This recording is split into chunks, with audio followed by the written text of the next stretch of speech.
నమస్తే సకలు. ఈరోజు కథ పేరు ఇల్లాలి కోరిక. భూపతికి కచేరీలో చిన్న ఉద్యోగం. సాయంత్రం పని ముగియగానే అతడు తోటి ఉద్యోగులతో పాటు ఇంటికి బయలుదేరాడు. ఇంటిని సమీపిస్తుండగా భార్య నీల వాకిట్లో నిలబడి ఉండడం కంటపడగానే అతడి మనస్సు చివుక్కుమన్నది. నీల ఎంతో నిరుత్సాహంగా, ఈరోజు కూడా మంచి పనసపండు దొరకలేదా అని అడిగింది. దొరికితే తేకపోదినా దుకాణం వాడు రేపు మంచి పళ్ళు వస్తాయని చెప్పాడు అంటూ భూపతి తల పక్కకి తిప్పుకున్నాడు.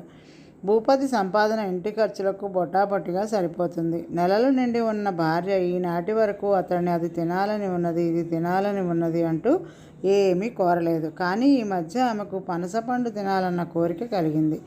ఆమె మొహమాట పడుతూనే ఈ సంగతి భర్తకు చెప్పింది. పనసపండు కొనాలంటే కనీసం 6 రూపాయలైనా కావాలి.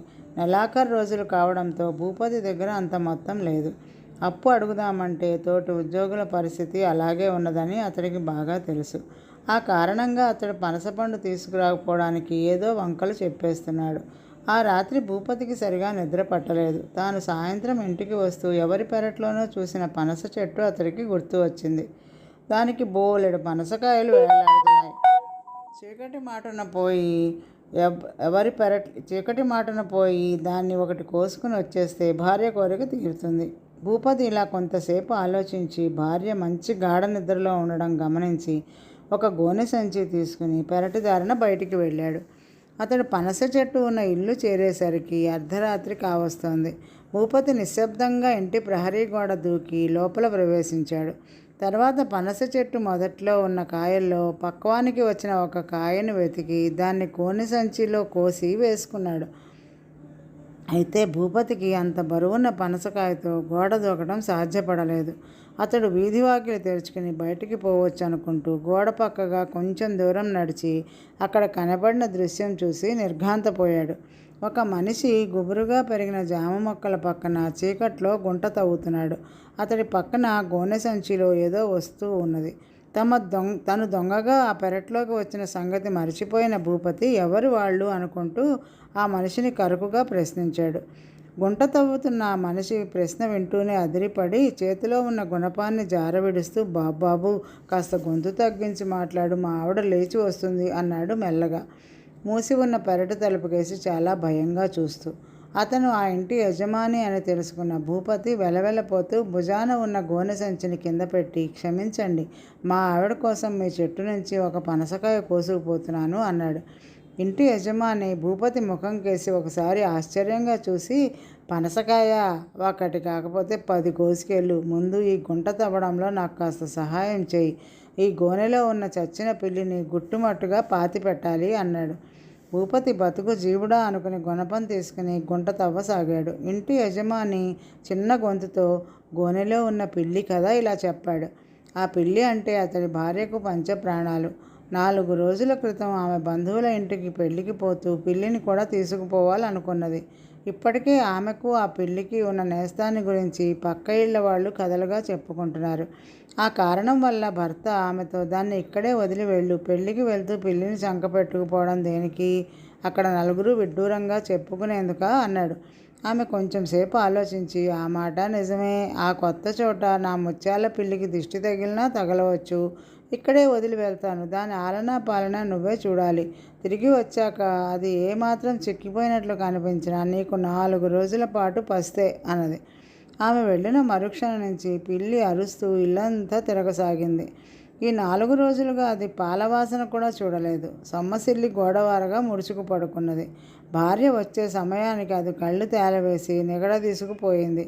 అటు భార్య భయంతో ఏమీ పాలుపోని ఇంటి యజమాని దాన్ని గోనెలో వేసి అటక మీద దాచివేశాడు. అతడి భార్య ఇంటికి వస్తూనే, నా కన్న తల్లి, నా ముత్యాల పిల్లి ఏది అంటూ ఇల్లంతా వెతకసాగింది.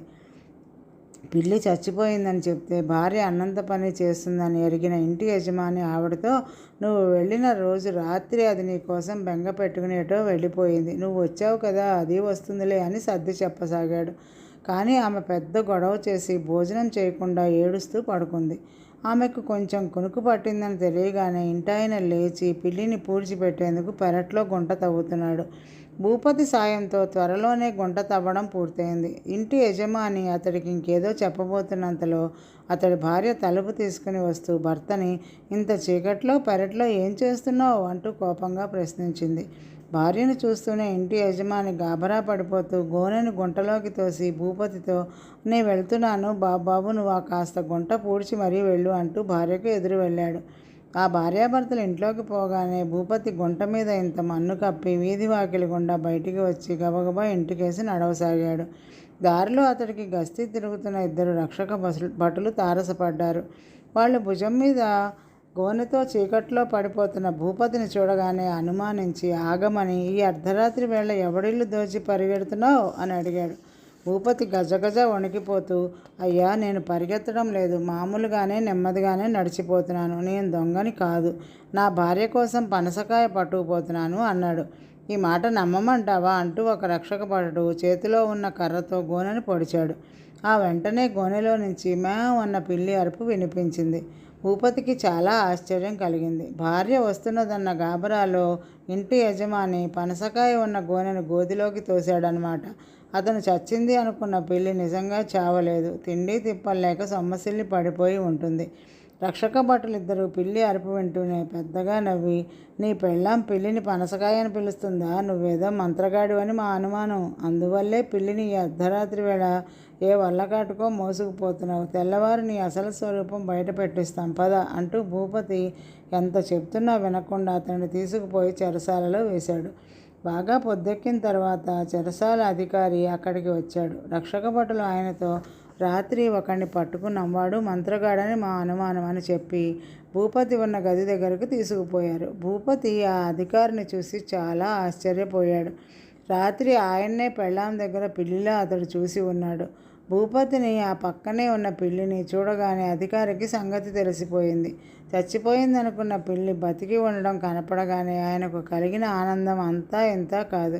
ఇక తాను ఇప్పట్లో భార్యకు భయపడవలసిన పని లేదు. ఆయన రక్షక భటుల కేసి కళ్ళెర్ర చేసి చూస్తూ, ఈయన ఎంతో కాలంగా నాకు తెలుసు, గొప్ప మర్యాదస్తుడు, పెద్ద మనిషి. ఈయన్నా మీరు మాంత్రికుడు, దొంగ అంటూ చెరసాలలో పెట్టింది. ఇక్కడి నుంచి కదలండి అంటూ హుంకరించాడు. రక్షక భటులు బెంబేలు పడిపోతూ అక్కడి నుంచి వెళ్ళగానే చెరసాల అధికారి భూపతిని విడుదల చేసి, మా కన్నతల్లి ప్రాణదాతలు మీరు, మీ రుణం ఎలా తీర్చుకోవాలో బోధపడటం లేదు. బంగారం లాంటి మీ పనసకాయ నా తొందరపాటు వల్ల గోతి పాలైంది. ఈ డబ్బుతో మీ ఆవిడకు మంచి పనసపండు కొనుక్కెళ్ళండి అంటూ వద్దన్నా వినకుండా బలవంతంగా భూపతి చేతిలో 10 రూపాయలు పెట్టాడు. భూపతి పరమానంద పడిపోతూ అక్కడి నుంచి బయలుదేరి బజారులో మంచి పనసపండు కొని ఇంటి దారి పట్టాడు. అతడు ఇల్లు చేరగానే వాకిట్లో పొరుగింటి మంత్రసాని పుల్లమ్మ ఎదురుపడి, రాత్రంతా కనిపించలేదు, ఎక్కడికి వెళ్ళావు అని అడిగింది చిరుకోపంగా.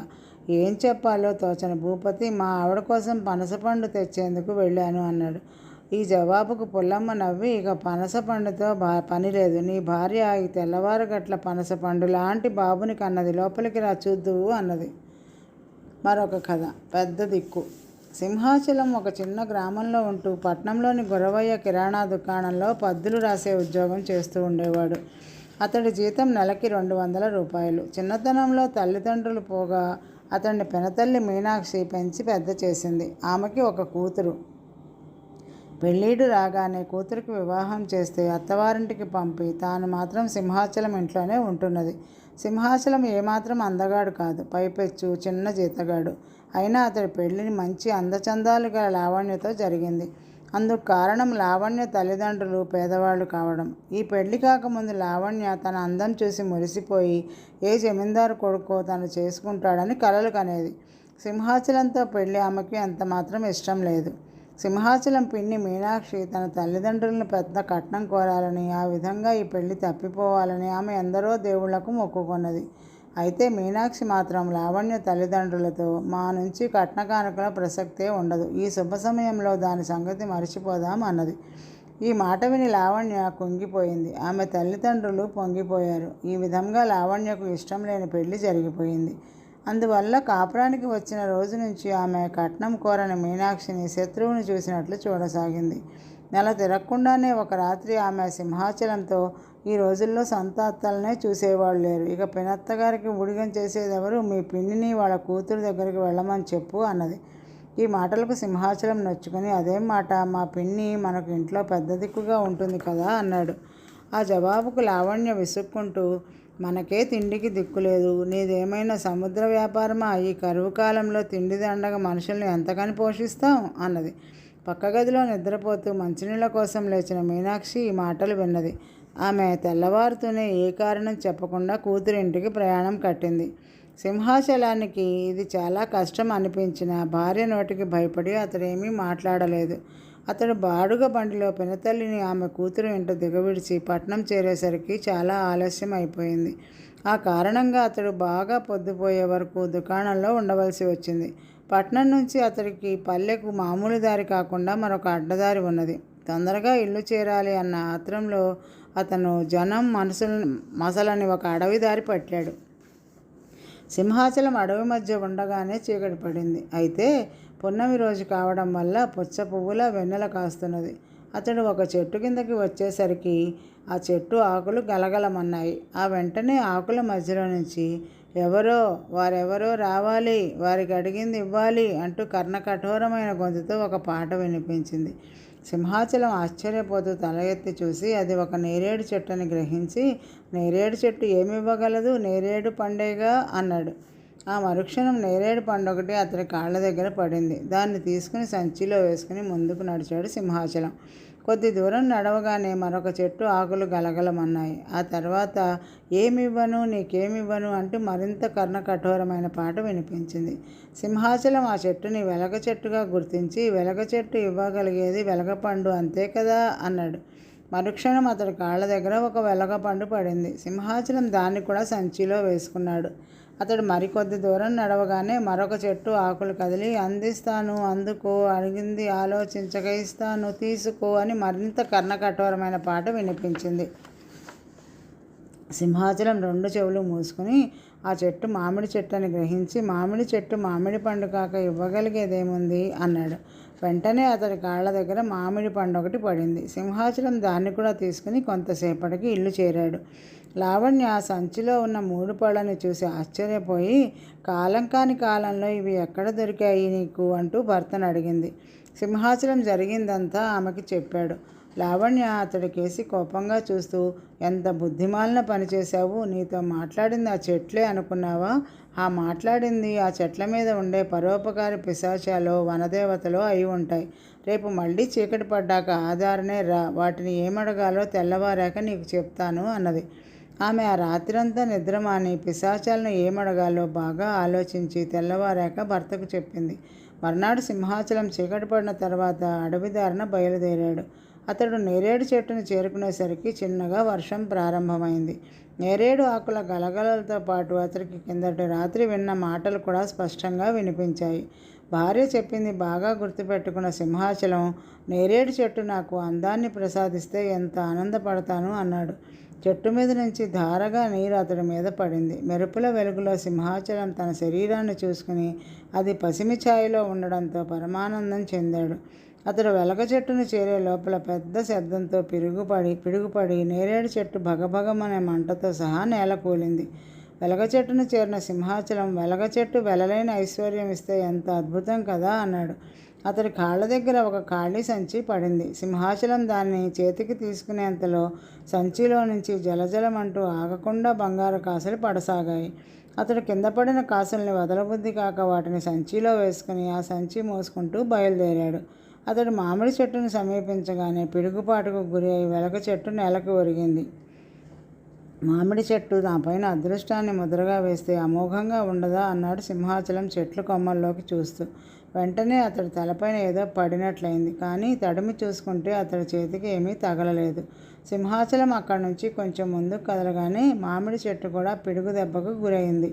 ఆ తర్వాత ఇంటిదారి పట్టిన సింహాచలం పెనుగాలి వల్ల బంగారంతో బరువుగా ఉన్న సంచి వల్ల నడవడం కష్టసాధ్యం కాసాగింది.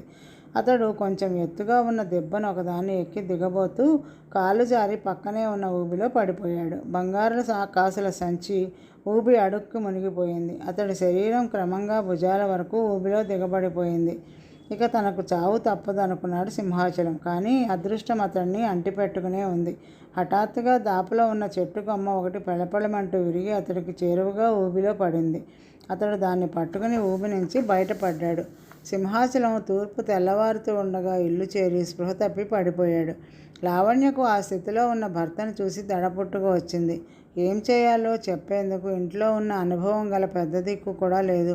ఏమీ పాలుపోని లావణ్య మీనాక్షికి కబురు పంపింది. మధ్యాహ్నానికల్లా పుట్టెడు దొగులతో మీనాక్షి వచ్చింది.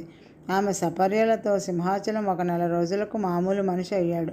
అతడికి అడవిలో లభించిన బంగారం, పచ్చని శరీర ఛాయ పోగా కొత్తగా శరీరం మీద అక్కడక్కడ మానిన గాయపు మచ్చలు మాత్రం మిగిలినాయి. జరిగిందేమిటో వివరంగా విన్న మీనాక్షి లావణ్యతో, నీ భర్తకు మొదట పిశాచాన్ని అందం అడగమని చెప్పావు. అందం కన్నా ఆరోగ్యం ముఖ్యం. అది లేకపోతే రెండవ పిశాచి ఇచ్చిన బంగారం వృధా. మొత్తం మీద మూడో దాన్ని కోరిన అదృష్టమే అతడిని ఊబి నుంచి కాపాడింది అన్నది. మీరు ఆ సమయంలో సలహా చెప్పడానికి లేరు. అందువల్ల నేను ఆయన్ను ఈ అవివేకపు కోరికలు కోరమని నానా అగచాట్లకు గురిచేశాను అన్నది లావణ్య కళ్ళనీళ్లతో. ఇప్పుడైనా మించిపోయింది ఏమీ లేదు. అదృష్టం అండగా కష్టపడి పనిచేసే నీ భర్త తప్పక అభివృద్ధిలోకి వస్తాడు. 10 కాలాల పాటు సుఖంగా ఉండండి అని మీనాక్షి తిరుగు ప్రయాణానికి వెంట తెచ్చుకున్న పెట్టెలో బట్టలు సర్దుకోసాగింది.